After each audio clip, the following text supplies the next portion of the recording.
एक चीज को जरूर अपनाओ, कौम को जोड़ने की कोशिश करो, इत्तिहाद और अमन और यूनिटी की तुम दावत पेश करो।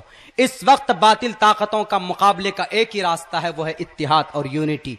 अगर देवबंदी बरेलवी अहले हदीस के नाम पर झगड़ा करते रहोगे तो देवबंद भी जीत जाएगा, बरेलवी शरीफ भी जीत जाएगा कि जैसा अभी जीता है वो।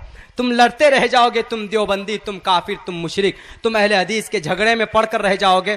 असल मैटर को भूल जाओगे कि हम मुसलमान हैं, तो देवबंद बरेली भी कोई और लेकर चला जाएगा, जिसके हक में नहीं होगा वो भी लेकर चला जाएगा। इसलिए जवानों, आप सबको यूनिटी बनानी है, मुसलमानों आप सबको मुत्तहिद होना है।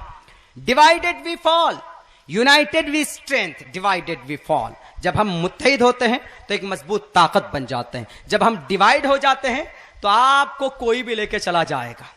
इसीलिए that is very important and you must to be combined, no united we strength, this is strong and super power ताकत आफ्टर अल्लाह सुब्हानहू व तआला। अल्लाह के बाद सबसे बड़ी ताकत इस धरती पर कोई है तो वह यूनिटी की। 25 करोड़ आपके नहीं, आपकी 35 करोड़ की तादाद है हिंदुस्तान पर। अगर आप मुत्तहिद होते तो एक चाय बेचने वाला आपका गुरु नहीं होता, आपका बादशाह नहीं होता।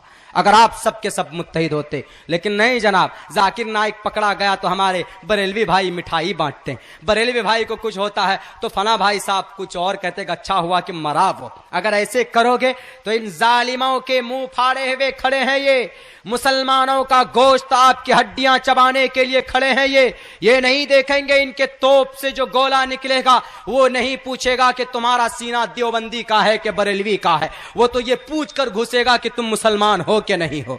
मुसलमान की बुनियाद पर हम सब इनके टारगेट है, इन सब के निशाने पे हैं। तो हिंदुस्तान के मुसलमानों, नबी का फरमान भी है, यदुल्लाहि अलल जमा, रब की मदद चाहते हो तो मुत्तहिद होना होगा। इत्तिहाद बनाओगे तो सुपर पावर ताकत भी आपके सामने सर निगो कर देगी। जंगे बद्र में कौन सी ताकत थी?